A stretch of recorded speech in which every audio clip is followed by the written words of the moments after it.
Good evening, everyone. Welcome. Thank you for being here. And thank you for being a part of the She Can community. Tonight, we have the privilege of hearing from a remarkable leader, educator, advocate, and author, Quanuquanei Karmue, known to many as Q. Q's memoir, Witness, is the true story of his experience as an 8-year-old boy during Liberia's Civil War.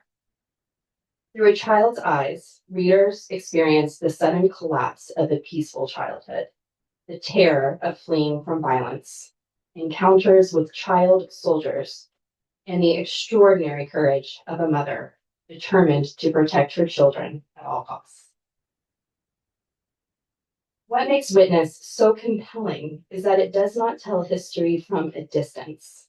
It invites us to experience history through the eyes of a child trying to make sense of the world that has suddenly become unrecognizable.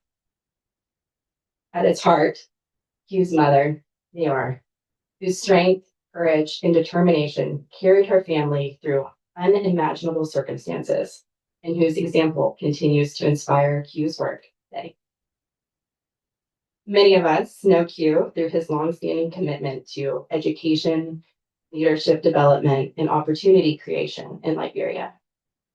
His work reflects a deep belief that the future of a nation is built by investing in its people and creating pathways for young leaders to thrive. Many of us know Q as a leader, an author, an educator, and an advocate. But tonight, it's also worth recognizing the role that family has played throughout his journey. Readers of Witness come to understand how deeply Q's life was shaped by the sacrifices and determination of his mother, who believed fiercely in the power of education and opportunity for her children. That commitment to the next generation continues in Q's own family today. Q and his wife, Wendy,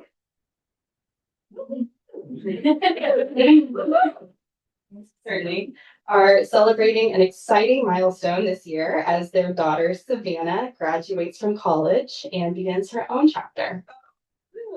Yes. It feels especially fitting that as we gather to talk about education, leadership, and investing in the future, we also celebrate a family that has carried those values across generations. Now, please welcome me in joining my friend, Quanuquanei Karmue, known as Q, and She Can CEO, Annalisa Bauer, for some Q&A with Q&A.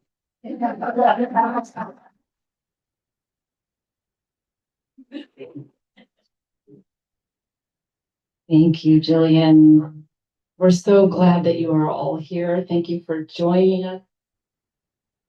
I'm going to hand you that one on this journey. Do you want to advance to one slide first?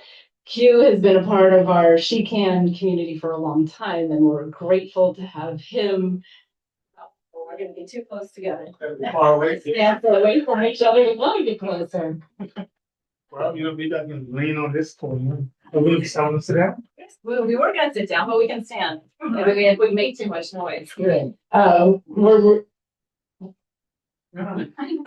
really thrilled to be. I'll put mine off. My voice is low. You guys can hear me, right? Yeah. All right, great. Thank you so much. Well, again, thrilled to have you all here. I think one of the themes of what we've been talking about this year at She Can is the power of the collective, and having you all here as part of the community as mentors and board members and new parts of our community and donors and staff members and scholars, even most importantly, is this incredible group of people who gather together really as ambassadors for our community and for what we want to see in the world. And there's power in that collective, and it's something that Q talks about quite often. I think maybe we want to turn the power off on that one. Muted. Yeah, as you do it in front of the speakers. Okay. All right.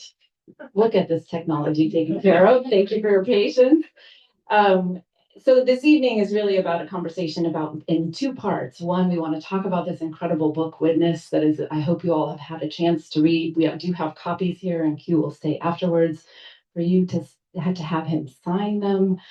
It's a remarkable story, as Jillian said, of a family that triumphed in the wake of some deep challenges. And then we will have an introduction to the work of Ponta Pride, and we're lucky to have some members of the Ponta Pride family here tonight as well. And that work that's happening in Liberia is inspiring. When Jillian and I first heard about it, and Kat, who's now in the room in Liberia, it was wildly inspiring to us, and we know it will be for you too, as you learn about what's possible when there's determination and hope and collective and the belief of family and faith in doing that work. So we're going to talk about that afterwards, but let's talk about the book first. Sure. Want to see if we can have a seat, maybe pull the chair back a little bit. Yeah. Perfect. Your book, Q, as you know, it begins with your childhood, and it's a childhood that we all might recognize a little bit more than we might think when you start the book. It's about family and school and community and dreams for the future.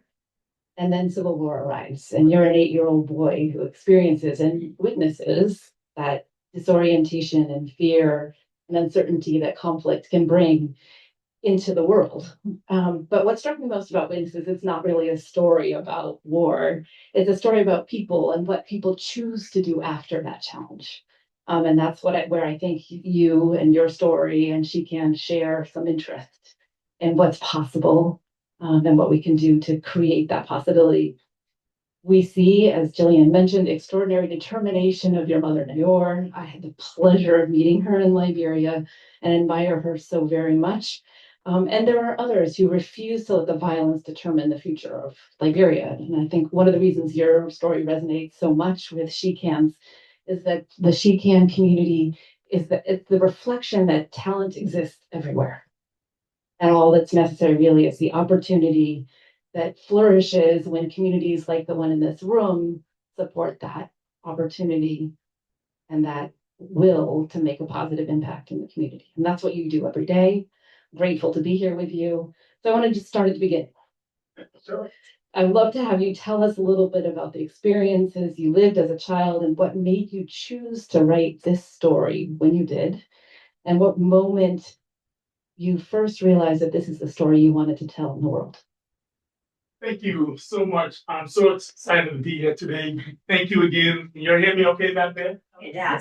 My voice is jet. Sorry about a little grumble. I'm drinking tea to help me get over that a little bit. That's okay. If you can hear me, I'd rather talk freely. Okay. Thank you for that question. I know this is such a blessing to be here. Thank you for the She-Can team and everybody who has tuned in to help us to set up the stage. It's exciting being here with my wife, of course, my parents. My father is here, and my mom might be watching right now, so that'd be on point. But great question. Why did I write Witness? I don't think I wrote Witness because I wanted to tell another war story. I wrote it because I really wanted to preserve the human story that happens in war.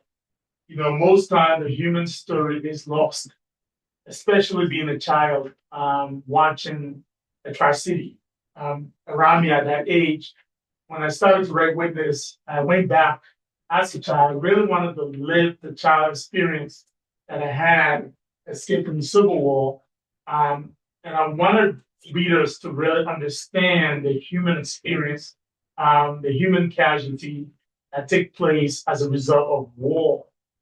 The stories that happen after war and how people can survive. The survivor's story is really what I wanted to project out of Witness. Is not me as a victim, me and my family as a victim, but it is us representing an entire nation that were victimized, but don't have to live as a victim. So Witness is a daring truth that is possible to dare and challenge the status quo of war and the things that happens as a result of war. And I really wanted to write this story so that I can tell the human side of what happens when war takes place. Consider it right here. I very much admire that. And one of the things that I thought was so clear, as I've read your story a couple of times, is not that the title says that you're witnessing it, but really you've lived your life and you tell the story about shaping history, not just witnessing it, which I think is a very different thing. I would love to have you talk to us a little bit about how your experiences during the war led you to have that determination to really shape history, to think about education and opportunity and community that are required to rebuild and to live with that hope.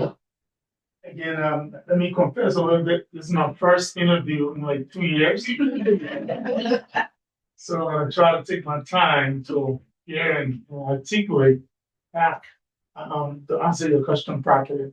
You know, my also gonna be looking at some notes. Absolutely. But how do we shape history after war? How do we shape history after crisis? How do we shape history when something bad happens? Whether we're in war or not in war, right now in our country, how do we shape history? We have a choice. We shape history by the opportunities we find in crisis. And for me, it was not necessarily the war and the life that was preserved was a gift to my family to be able to take that as a means to start to look at things differently.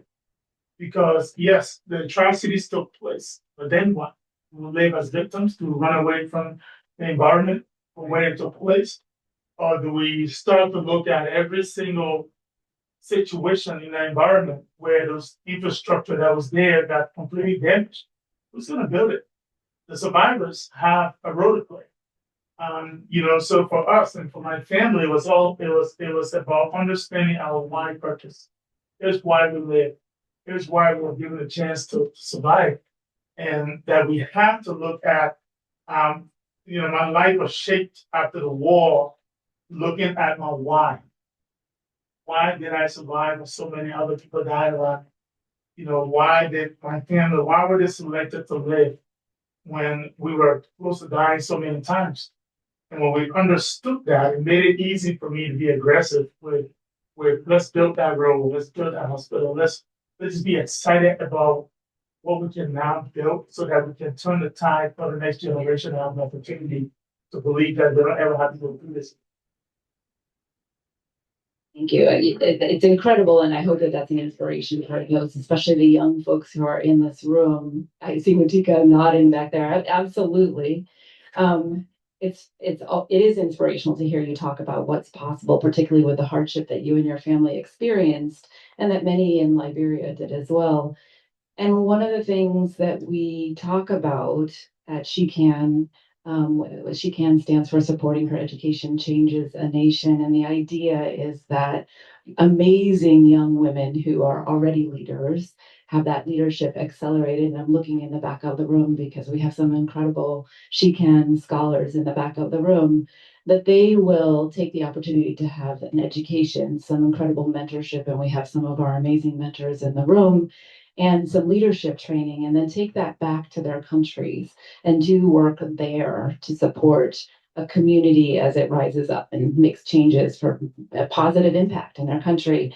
And it's one of the things that you talk about. And you used a phrase when we first met back in California a few months ago now, return infrastructure. And it's one that I love because it is what we are trying to do at She Can, is build a She Can collective, a return infrastructure that supports these amazing young leaders, scholars that were returning back home to their home countries. And we want to support that by creating, exactly as we say, an infrastructure where these people can thrive and do the work that you're doing and be inspired by that work, but also inspire others. And I know that these young women who are in the room with us are going to do exactly that. You've been thinking about that return infrastructure for a while in Liberia, for many years. What effective return infrastructure, what does that look like for you? And what investments do you think are most needed for that work to take place in Liberia so the next generation of leaders can succeed? Another very difficult question. What does return infrastructure means for me, effective? Return infrastructure, I love that word because it puts everything in perspective for me. To me, it simply means preparing a country for its people. Preparing a country for its people. And education alone is not enough. If a country is not prepared for those who are being educated, they are going to migrate to opportunities to where they can best serve, because everybody is eager to deposit what it has been placed in them so that the next generation can fully be able to thrive on what we can do here, right? So if a doctor comes home, there should be a hospital, an effective hospital. If an engineer returns to a country, there should be something that he or she can build, and build effectively. They should have the tools and the infrastructure should be there for them to plug into it so that they can be effective in the things that they do, right? So the return infrastructure is, to me, is the bridge between education and opportunity. Is what connects those two. When education meets opportunity, then you have return infrastructure erupting everywhere. Because young people are like an engine, a brand new engine that's ready to run. But if they don't have the frame for which they can run in, they're going to be frustrated. I went back to Liberia almost daring everything because I was so hungry for impact. And for me, it wasn't that the infrastructure had to be perfect, because my calling was to look at the infrastructure differently. It wasn't just the people. The greatest infrastructure that we had when I returned to Liberia was the people, was the kids. They were the primary infrastructure because they needed to be rejuvenated back to themselves to believe that then they were the future of Liberia. And if they didn't believe that, then we were doing charity work. And for me, charity is one thing, but if you're doing charity for a purpose, where it has a date where it turns into results, then the charity becomes an investment that can get back. So return infrastructure really means that the country has to prepare for its brightest young people to return back into something where they can be able to be effective.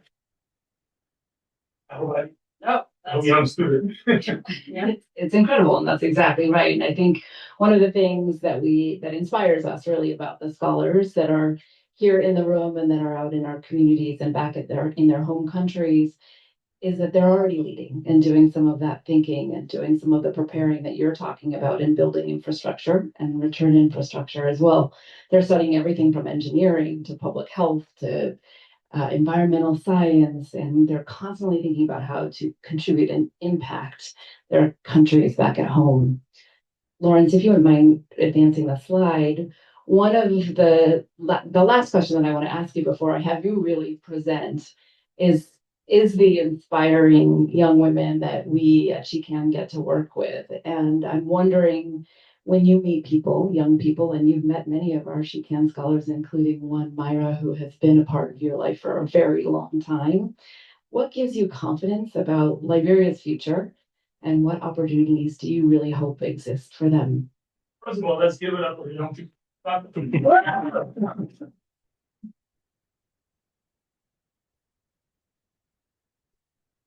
I feel like I'm a bird, I'm like an eagle. And young people are like the wind beneath my wings. It gave me energy because they set a high expectation for a return infrastructure to be done well, done right. And so for me, when I meet young people, I instantly think about, wow, they're gonna replace me. And they have to replace me sooner than later. Not to replace me because I'm gonna go away somewhere, but to replace me so that now they can start being mentored to do exactly why they were trained when they come back into our arms. I get excited when I see young people. I get excited when I'm around them. You can see whenever we get with the Shiki and team in Liberia, I feel like a baby with candy. Because young people, they are much more educated. And no offense to us who have already passed there. because they're much more connected globally. They have so much more resource at their fingertip. They think a lot quickly. So if we cheat them by not giving them what they need, typically they're going to get frustrated. They want to offer something to us, but we don't put the perimeters in place so that they can thrive. It's not fair to them. So when I think about young people, I get excited. I get excited because especially the young ladies who are in She Can right now, they are powerhouse. I believe the future is bright. I'm very hopeful about Liberia's future because every time I meet with the young ladies out of She Can, I get hopeful because the mentality that they have is not they're not waiting for permission. They're not asking for permission either to thrive. They simply want an opportunity, and She Can opens up that door perfectly so that they can just have a seat of an opportunity, and they will run with it. So I get excited to do my job because I want to prepare for them. I want to meet their expectation. We as an organization, so that when they do return, and when they choose to return, it's not a disappointment on their part. That everything that they walk into when it comes to our living lab in Ponta, if they dare to walk into our living lab, they can be challenged with new opportunities and think about what they can do to build better than we did. So I'm very excited for them. Me too, absolutely. I asked Lawrence to change the slide to this one because it's a day when we had just finished talking with you, Q, in Liberia about a year and a half ago. And this is Chocolate and Omu and Queen. And they are exactly what does inspire me. In addition to looking at those scholars who are in the room, they're remarkable young women who are inspired by you and vice versa inspire us to do this work. I want to transition now a little bit to learning more about your work, and I'm going to do a little intro, and I'm going to ask you to do your presentation. What strikes me about Witness, and get your tea for sure. I'm going to have you talk for a long time, so you need more of it. I'm really struck by your story, Q, because it's a story of both personal resilience and then collective responsibility.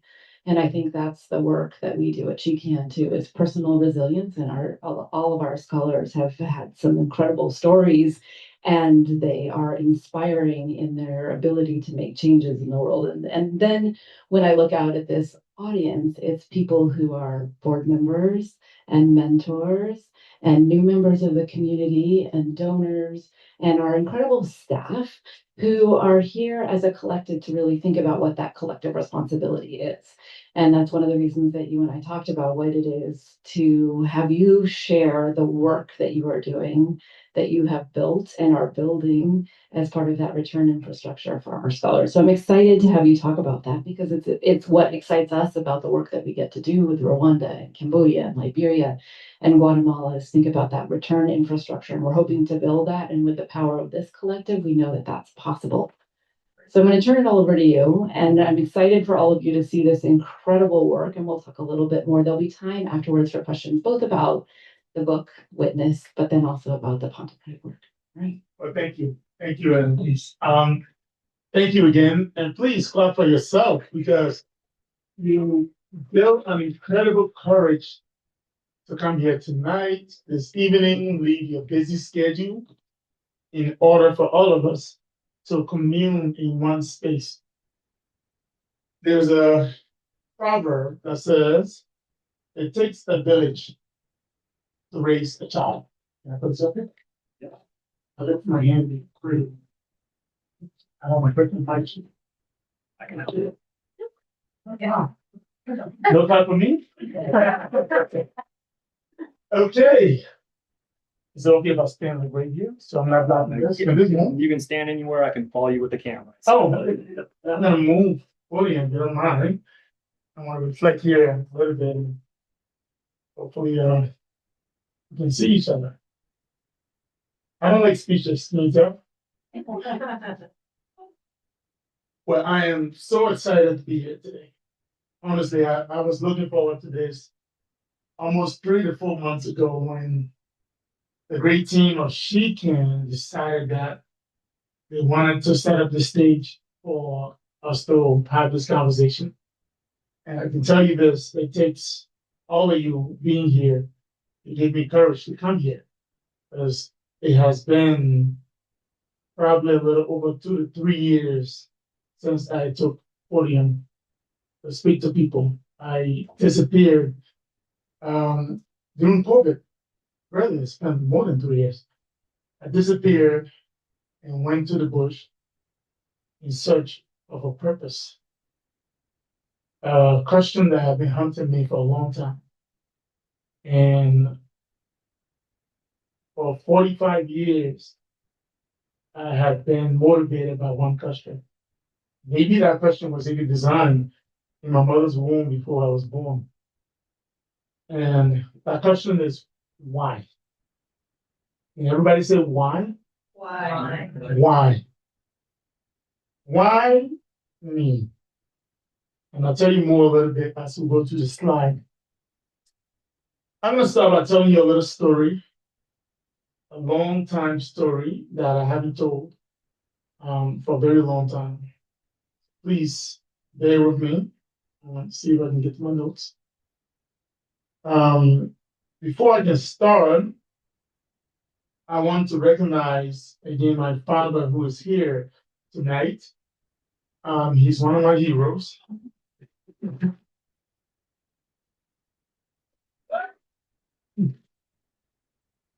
And I also want to recognize Mom. If you're watching, I did put my necktie on, okay? I recognize Megan, who is here, O'Brien, who is one of our members of our board, and one of my personal coordinators, Connie, who's here, and then all of our team who makes it happen so that I can continue to put my head down, and my lovely wife, who has stood by me for 25 years. After 30 marriage, we have 2 beautiful daughters. My youngest son, Saroma, is also here. My daughter, Savannah, is just graduated from UC Irvine. They all tolerate to allow me to go. You know, that child took on a 4 years university and did it in 3 years and graduated magna cum laude. So I was extremely proud. He's giving me something to talk about. Okay. And then my lovely sister, Liberia, and her husband, very nice to meet them. And to everybody who's watching, please, if you call and say, Q, you didn't call my name, I'm going to be upset at you. You are included. And to all of you guys, thank you again for giving me this chance to speak to you. With this, a civil war to the eyes of a child. I'm going to tell you a little story. I'm going to start by telling you a story. There was once a family in Liberia, a mother, her 5 kids. The father left on a business trip, and the family was thriving. Liberia was like the American dream come true for my family.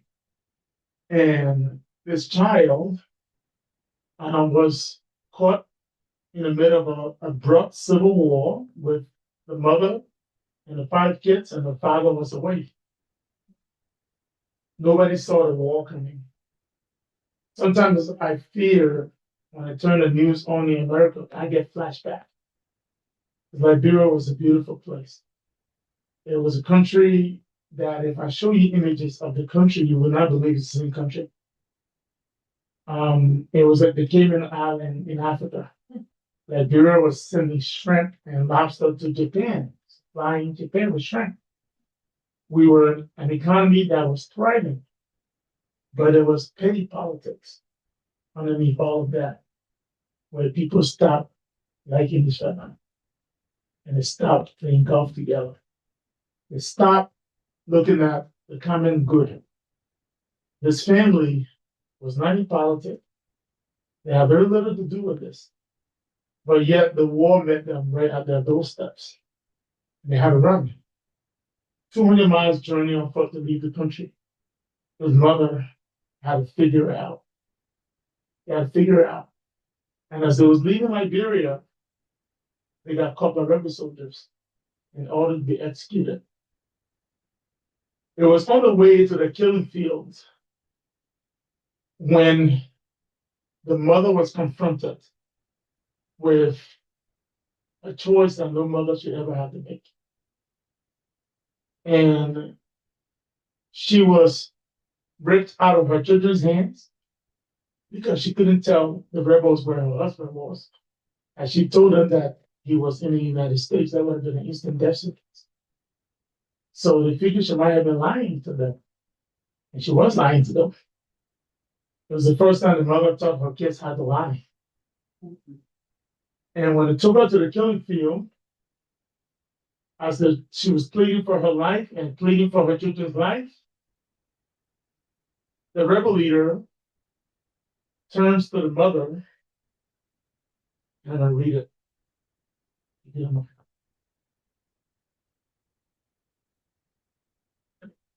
You whine about your children. Here they are. The rebel is still holding Mama by the collar of her shirt. You're so worried about what will happen to your children. Then I will fix it for you. We either kill them or kill you. Choose. Mama wipes her head around to look at the man holding her. What? No, please, sir. Just leave us. We are no trouble for you. Either I will kill you or kill your children. You did this. Now choose.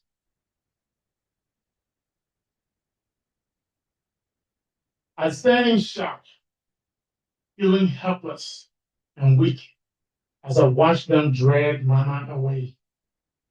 I'm trembling and crying. I can barely see Mama as tears threaten my views. Mama, I cry at the top of my lungs. I fall to the ground, my knees hitting the dirt. Mama. That little boy was me at 8 years old, watching my mother ripped out of our hands because she chose to die so that we can live. And they took her to that killing fields. And I put that story behind me ever since then. I walked away. Alive. I'm here today. Father's here, my siblings are alive. But I was given a gift of life. That life was a gift that I don't take for granted. My kids normally blame me for working too hard. But I know the reason why I was given this chance to make a gift. I don't normally talk about the war as much as I used to. When I first wrote this book, it was supposed to liberate me and make me feel better because I wrote a book about the war.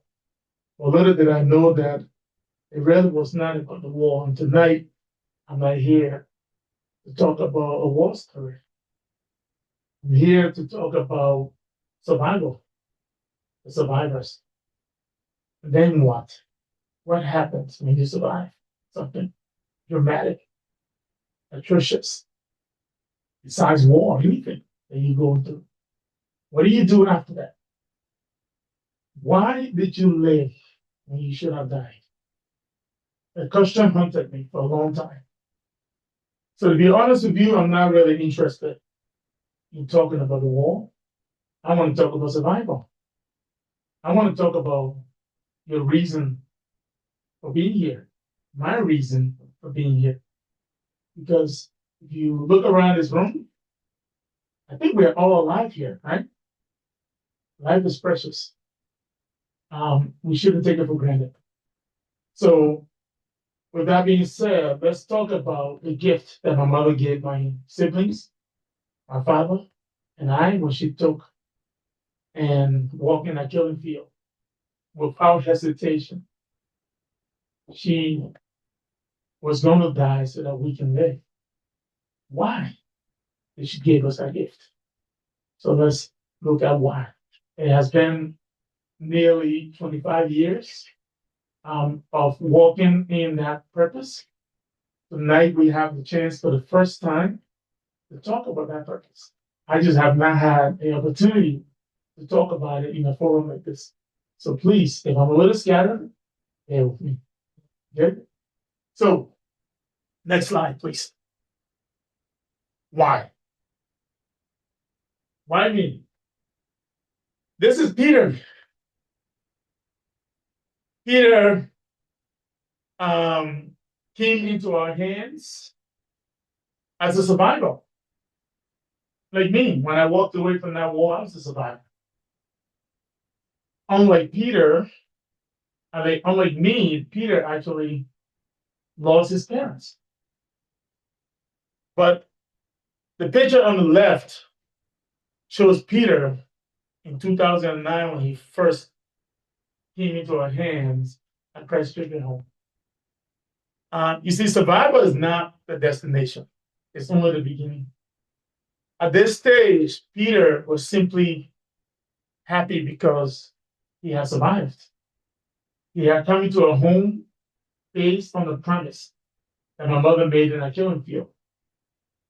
That if we escape, we would take care of those who did not, whose parents did not escape, that we will go back.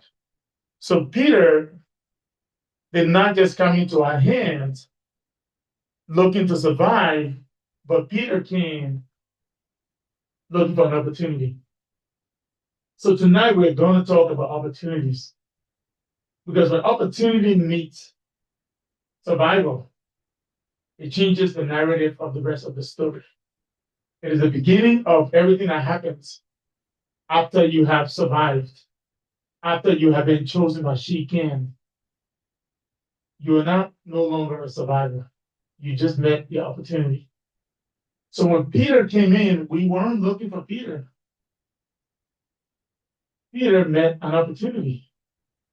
And that opportunity is what produces talent to thrive. In the top corner of that screen, what do you see? From here to there. That's an opportunity. All we had to do was set up the opportunity. And if we do that right, Peter is he have endless possibilities. Because then he's not stifled by the environment. He seeks through all of the cracks of what is defining the environment because there's an opportunity there. This week, precisely tomorrow, Peter's going to graduate with his first degree at a major university. Okay. Because he met opportunity. Next slide, please. This is me trying to fly. I was given an opportunity. I had 2 sets of education in my house. My mother taught me how to survive. She taught me how to persevere. She taught me how to be tough. She taught me not to cry too long over crisis. She taught me to look at the definition, to change the definition of crisis as opportunity. Because hiding in every crisis, there's opportunities. So she taught me that. My father, on the other hand, he taught me how to do the long haul, how to see far, how to see for the next 100 years, way beyond when we are all gone. He's a visionary. If you read the book, you'll notice that Dad was the one that brought electricity to Sugar Hill. Now, I don't know how he caught light from God and brought it down, but he did. And my childish imagination was so open because I saw him do the impossible. So for me, it was a privilege growing up in a house where I could see that, I could experience that, because he challenged the status quo. And right beside him and right next to him was mom, who helped him to see that he could do it. There was nothing too big that we couldn't handle, because mom always made us believe that it was possible to handle it. So she taught me how to see things from a faith-driven perspective, how to see things from a perspective that said, we can do it. You know that post that I said we can do it? That's mom. That's mom right there. She never gives up. That's how I got my opportunity to believe everything that I've done so far. And everything you're going to see after here is encapsulated based on that concept and belief that nothing is too small. There's no idea too small. There's no challenge too big for us, because we see everything as an opportunity. Next slide. So when I got into Liberia, and I did not see crisis, I saw opportunity. I saw talent everywhere. Young people are so talented. I've met the future Einstein. I really have. I've met Beethoven, living in Liberia, in the bushes. I've met, the future heart doctor, hiding in plain sight. I've met everything that we need to transform everything around us. And they are hiding in people, in young people in the country. The biggest challenge that we face is that opportunity is not always available. Opportunity is there, but you can't see it from the surface. You have to dig deep to find it. And that's what we do in Liberia. Our job is to find the opportunities in everything and make it easy for everybody to feel that they can be a part of it. Next slide, please. This is why I'm so excited about She Can, because they've given an opportunity to young people, to young girls, and opening their minds so that they can believe that they are the next generation. They are training these young ladies to believe in life bigger than themselves. And it's because of that I believe that education creates leaders.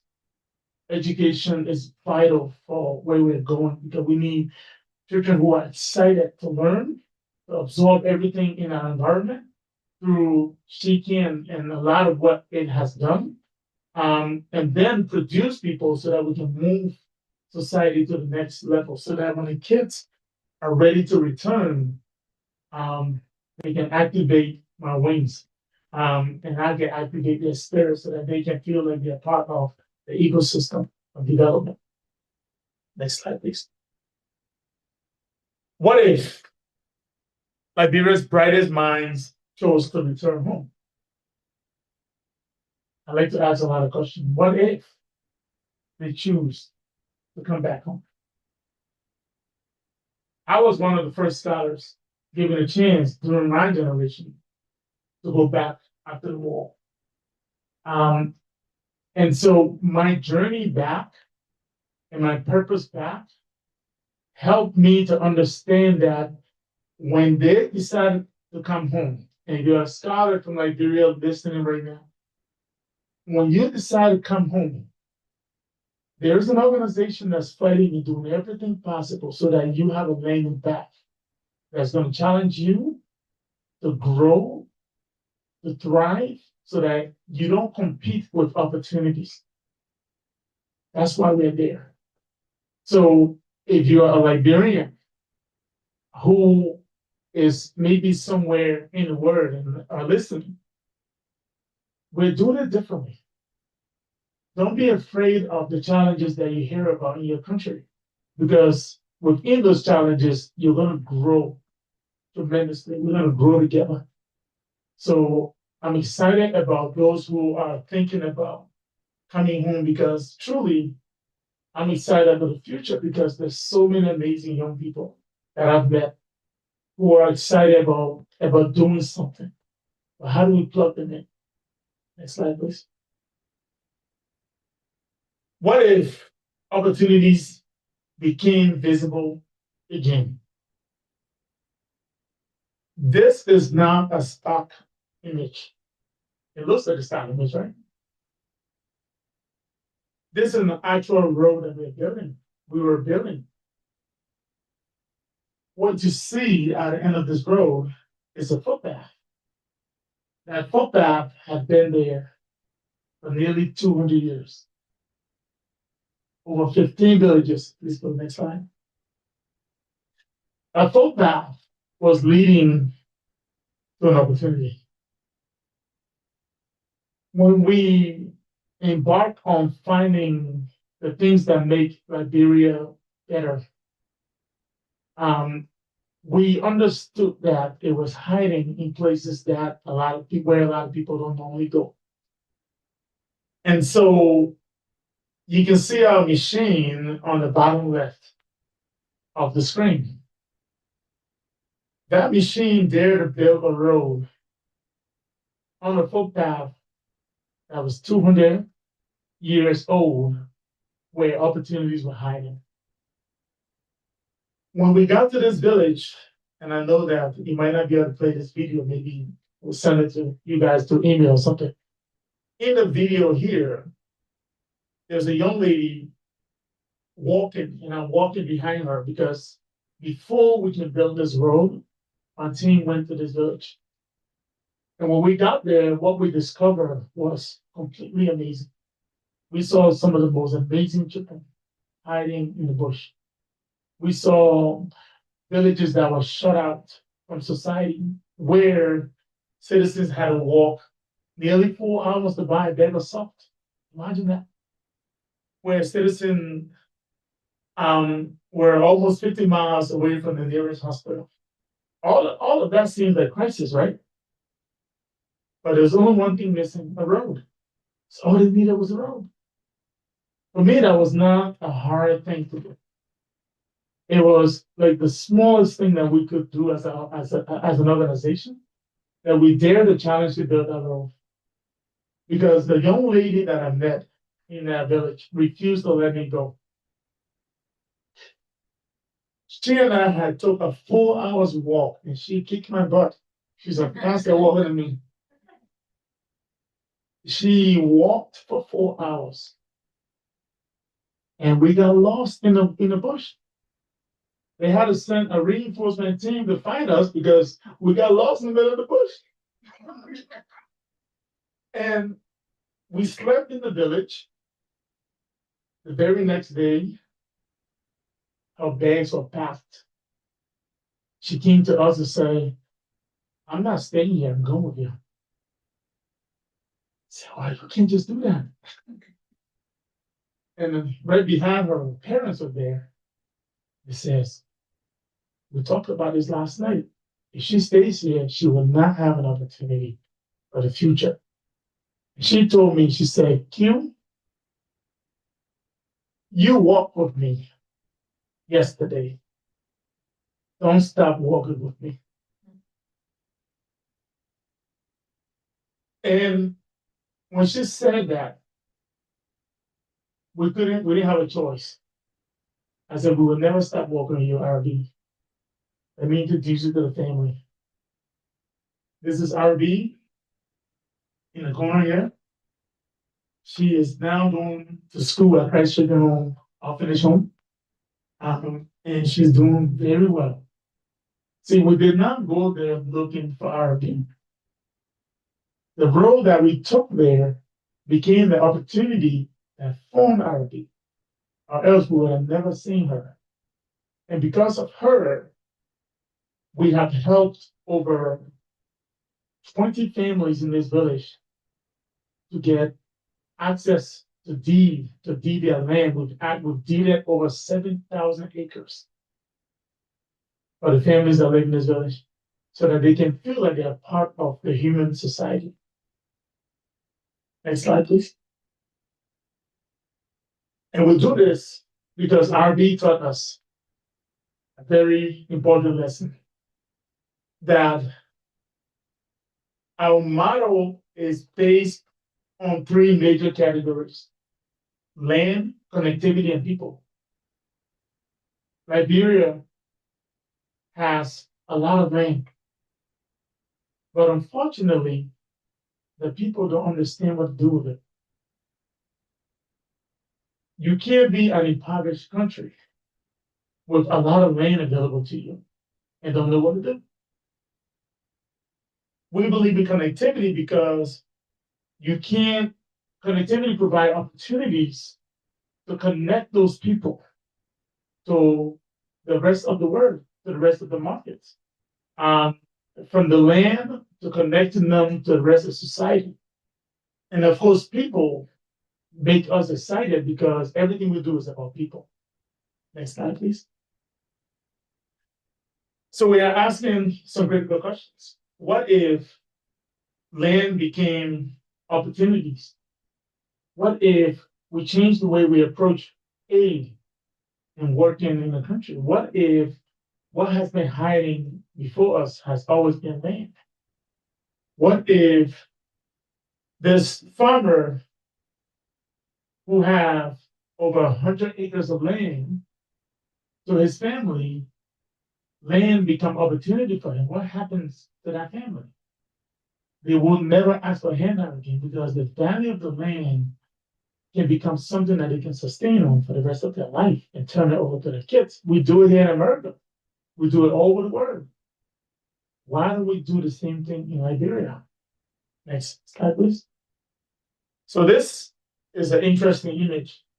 This is Gamu in 2019 when I was asking why, and I was in my hiatus. I was trying to figure it out. COVID took place in 2019, right?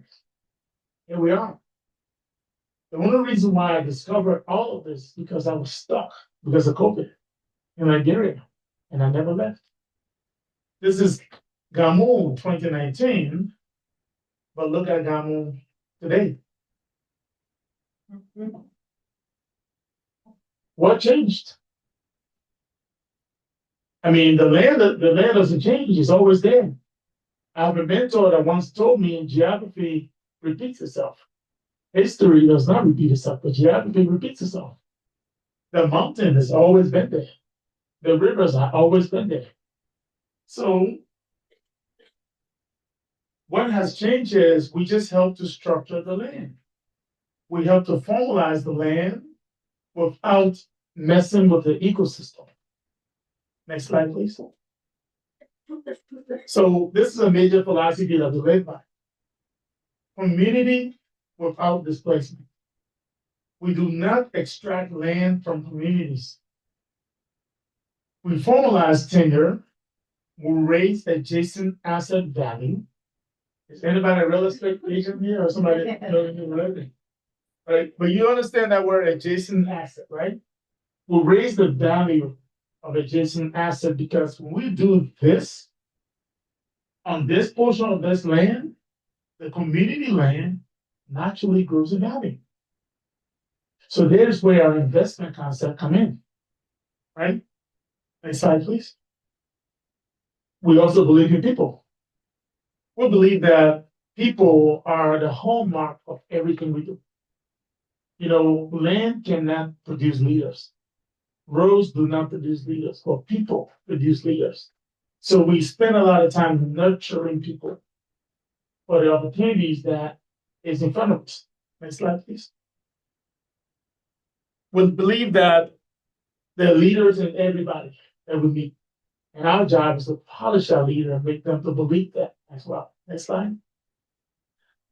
We create opportunities for everybody we meet, from the farmers that we work with to the children that grew up at Christ Children's Home, to the everyday people that we meet.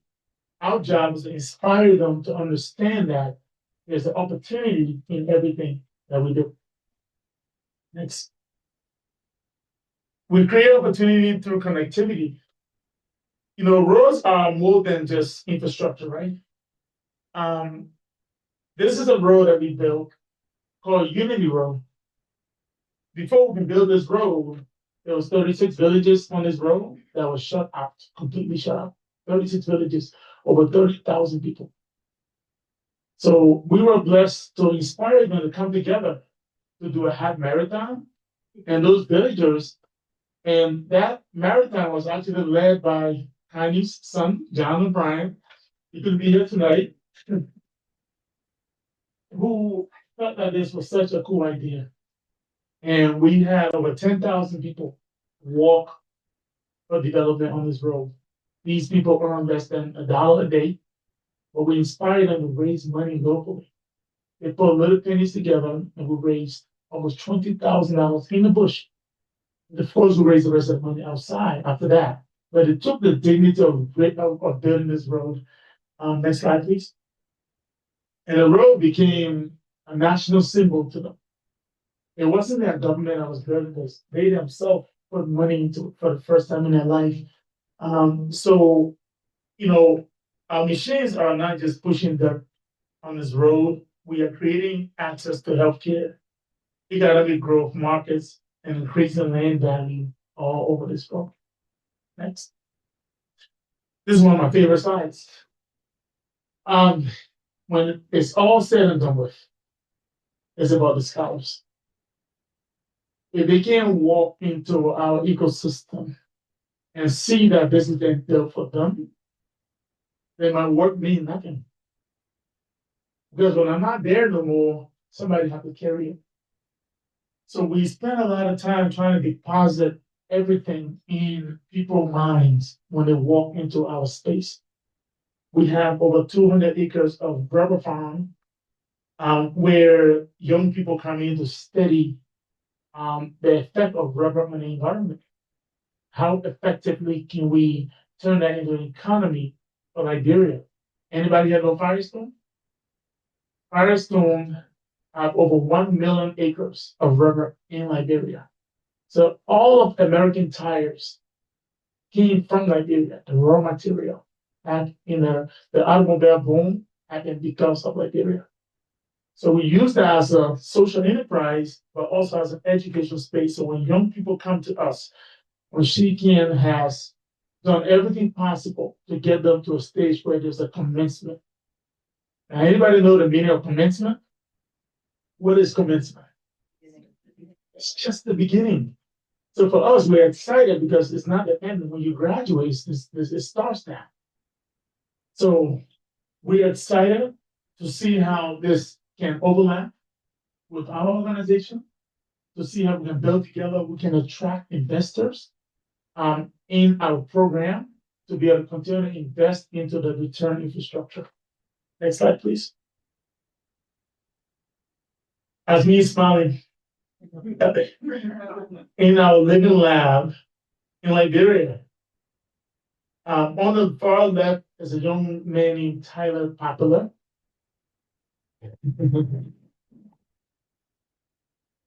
Tyler was just a high school scholar, went to a school just like this, but in Massachusetts.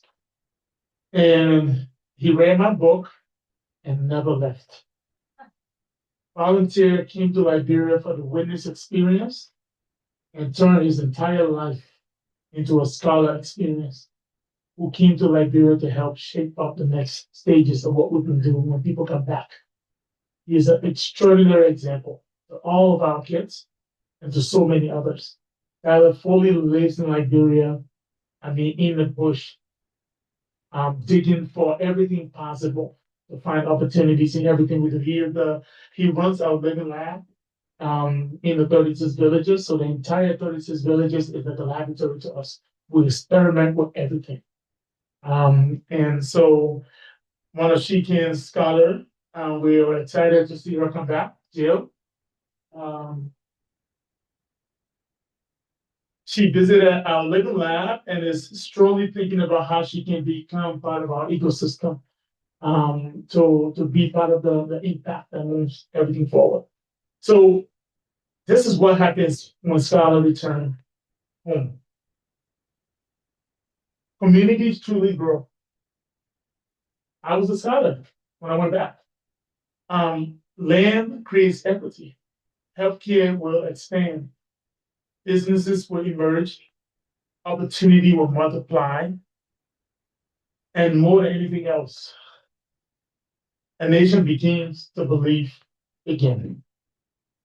A nation begins to believe again. So when Shikian scholars go back home, the nations you come from will believe again. They will believe again, believe me. Your presence makes a big difference here. And we need you. We can't do this without you. Next slide, please. So join us. This is the fun part. We need you. We need every single person in this room. Whether you are mentoring a Shikian scholar or you are simply here tonight because you want to explore. Before we can plant this rice, we needed people like you to invest in Panta Pride. Panta agriculture is cultivating over 400 acres of rice because we found out that it was impossible to feed ourselves in Liberia. So we dared to believe. And we started to challenge the status quo to plant rice. And the things that we have discovered, you can see in the box there, it's not just any kind of rice. That rice was hiding in plain sight, right there in the bush. So we need you to not just work with us. We are not asking you to help us to build roads or to help us to build schools or to help us to send food to Liberia. It's bigger than that. I'm here to ask you to help us, stand with us to rebuild an entire nation. Because we can believe in doing that. If we can set the tone for how that can be done, I believe scholars will be excited to come back home. That's it. Can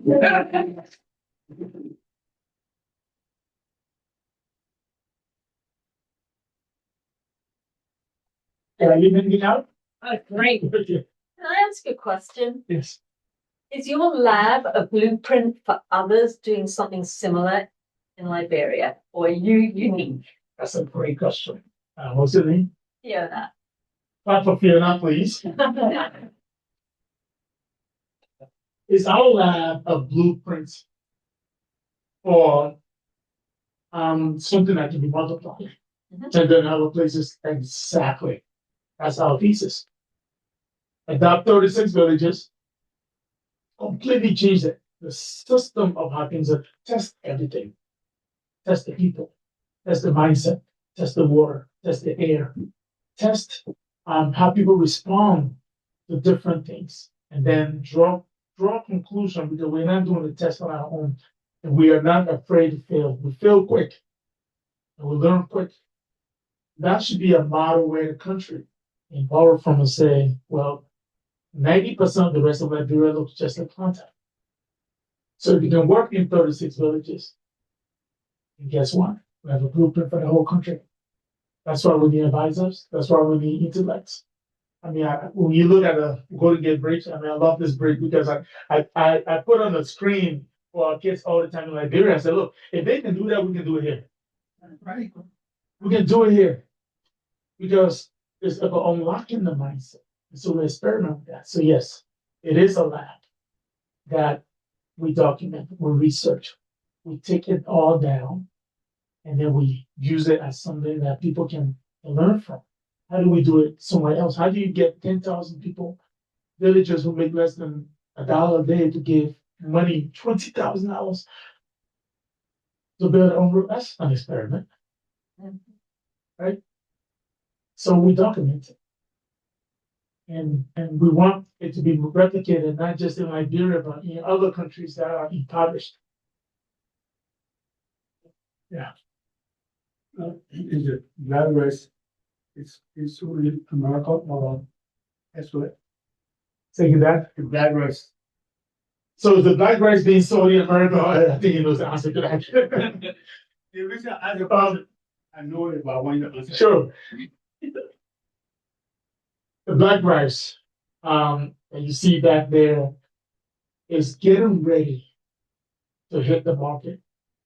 And the goal is that contact these 36 villages that are on this one road we built can fully extend beyond the country to dare to do something that has never been done in Liberia. We found something that they wanted to throw away because it was black. They did not know the value of what they had.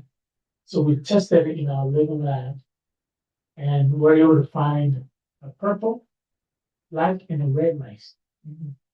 So eventually we wanted to be sold everywhere in the world. Yes. Sure. Thank you. Adding, I think, on to your response to the first question, which was a great one, and I love hearing that what you're doing will be a model for other areas in Liberia and even for other countries. It strikes me that this is a really great example of asset-based community development, ABCD. And yet traditionally that is done in, say, a neighborhood in a city kind of thing. It isn't usually talked about in the context of rebuilding a whole country. But I think maybe it should be. So I think you need to be the new star of ABCD. Amen. So somebody needs to contact Northwestern and say, here's the person that's going to map this to the world beyond just what the beautiful work that they're doing in city neighborhoods in the US and the UK. I really see that with what you're doing. Whatever you're doing to capture it, best practices wise, that's a lexicon. There may be others. That's a lexicon that it would shine in. Wow. Thank you. Thank you so much for that comment. And please, anybody who can get us that connection, we want it. I'll work on it. Thank you. Someone else has it, Thank you. but Yes. I'll work on it. That would be excellent. Thank you. Yes, ma'am. I'd love to hear a little bit more about your institutional, your partners, both, however, wherever they fall in the spectrum, government, NGOs, investors, what are you seeing? Who's working with you? Thank you. That's a great question. It started in a room just like this, with key people who said, I want to do this with you. And I'm crazy enough to go and try to do it. And then other people say, we're coming along. That family right here, the Brian family, they have an amazing partner with us. And if I don't get on my kind of talk a little bit about how you're a family partner with us, just put you on the spot. You don't mind if I can just share a little bit. Honey and her family formed a little space in our cycle and say this is an opportunity where we can come in. All the kids that graduates from your school will create a scholarship for them to go to college for free. Oh my goodness. I'm just college. Yes, Grade school too. trade school. So she's like Be a genius. correct. And she's invested in helping to connect them to everything we do when they learn according to what they want in our systems. So that's a great partner. Other partners like the Bowman family, they walk into a book signing just like this. They were walking the dog in La Jolla and walk into a book signing by mistake, quote unquote. They have been a humongous champion of everything we do. And then they dared to come to Liberia after reading my book and got stuck there for 5 weeks because of COVID. So he was there connecting with all his friends and said, look, this guy is crazy, but we like it. He's doing something that is just, at that time, we couldn't even put a name to it. We did not have this presentation. We were trying to figure out what it was, but we were doing it. And he's raised so much for us. And right now, he and his friends are committed to helping us build a medical center in the middle of all of this ecosystem. And they have been doing it exceptionally well. And And then I meet people like you, and then I get excited because somebody here knows somebody who says this guy's crazy, or maybe who might be able to try to figure out what he's doing and see if we can invite him to dinner, or he can make some Liberian food for us, and we can talk more about what to do. But we have partners with government as well in Liberia. The government really respect what we do in terms of just allowing us to set up this system. And they are supportive to a good degree in terms of protection, in terms of allowing me to be an artist, just be free in the space and bringing people in and out. And then the superintendent of Bond County, she with the governor, she loves this in her county. She loves it. But she wants to use this as a model for the rest of the county as well.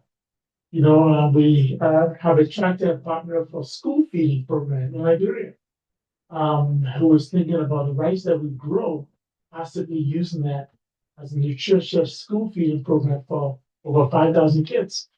So we just want this thing to mushroom, and we know we can't do it alone. And that's why we need people. We love people. Yes. I have the pleasure of asking a question from someone on the webinar. Phyllis Lerner has a question for you, and I think she says, and I think we'd all agree that you are extraordinary. You value education so much from the earliest years through college.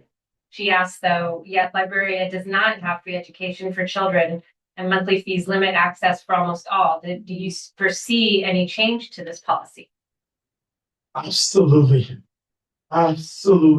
That is probably one of the largest obstacle, biggest challenge that I see we have an opportunity there. Because it is possible.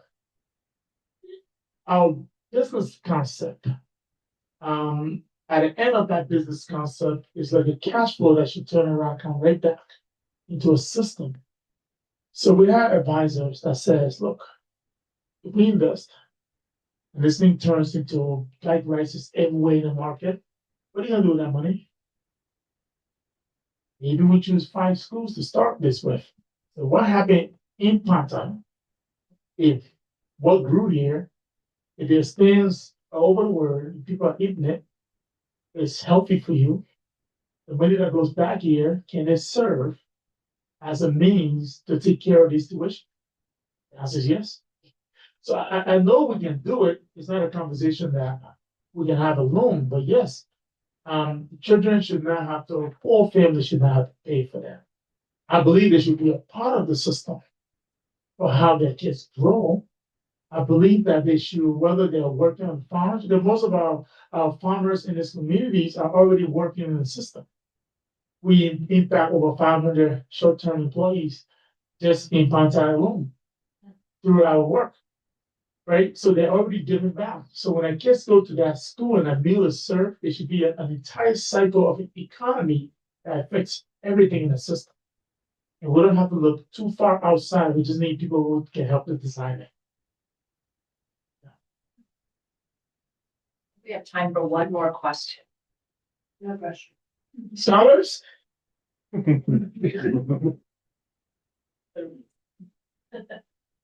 have a question. So I'm a scholar from Cambodia, and I will be a senior next year.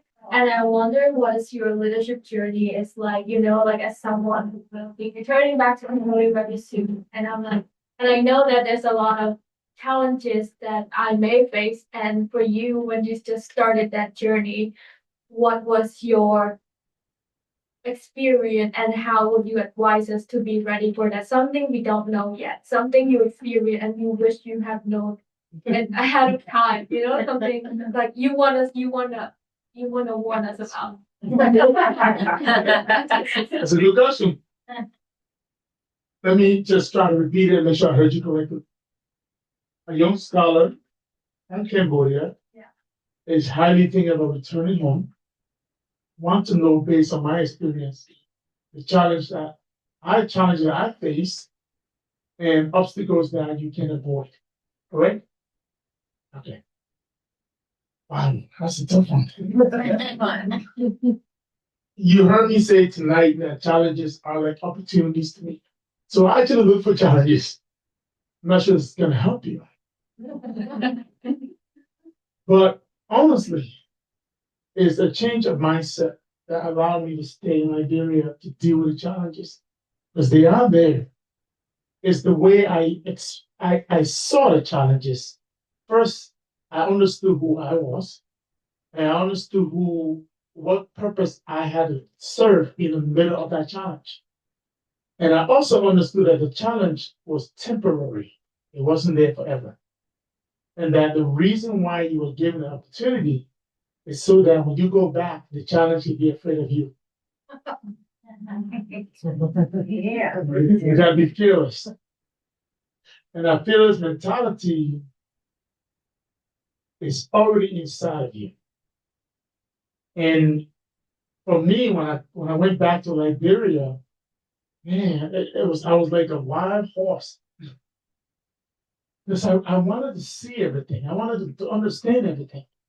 I was the one asking every question in every circle.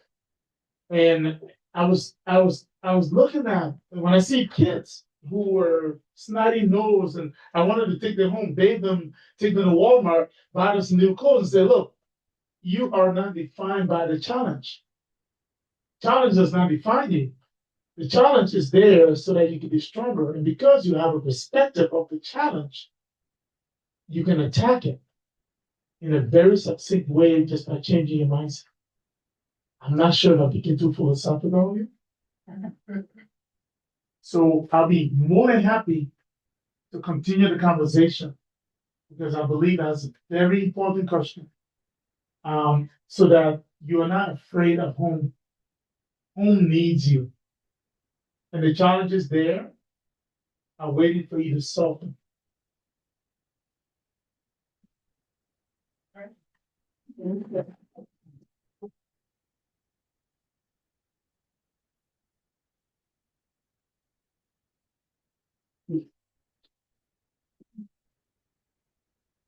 Thank you again all so much for coming tonight. It's been an absolute pleasure to have you here. I want to end with three things.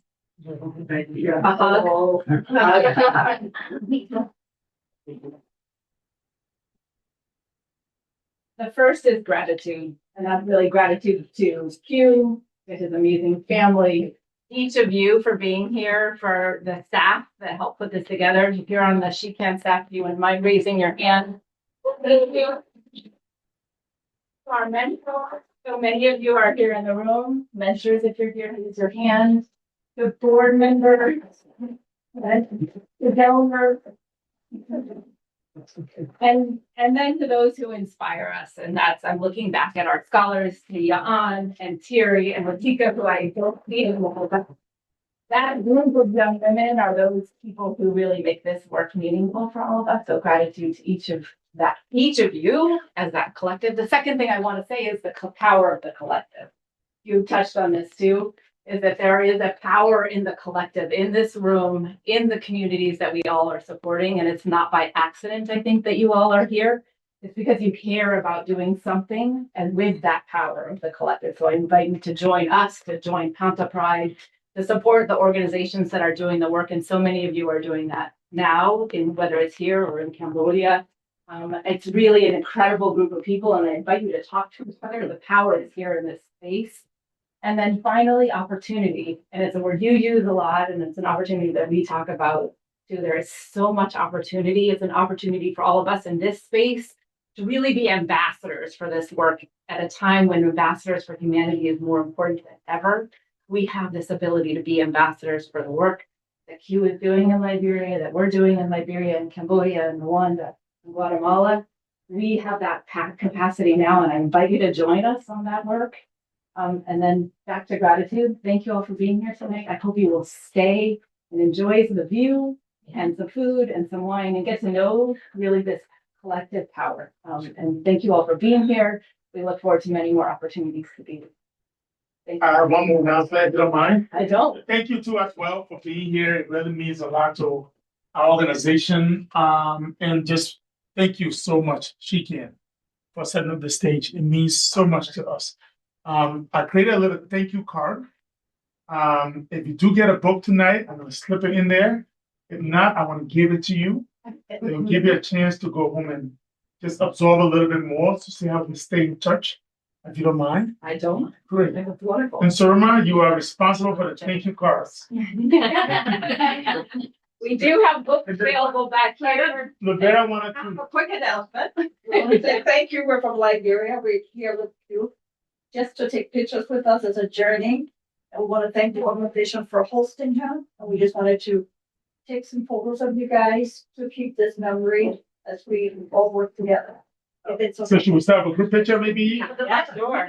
Okay. And then while we're all coming up, I'll just say that we do have books available. Q will sign them. We definitely want you to stay with She Can. We have a big event coming in October. We'd love to have you there. Come on up for photos and thank you all so much. Thank you so much. You as well.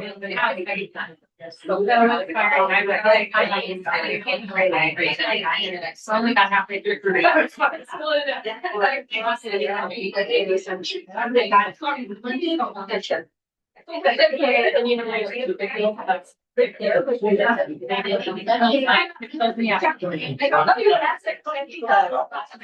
It's like you're very interested to me. Let's talk about Good. art. Great. From so much. Yeah. How are you guys? Well, it's just appreciate checking all that. Nice to meet you. Nice to Oh, yeah. Oh, great. We'll talk a little bit in a minute. meet you.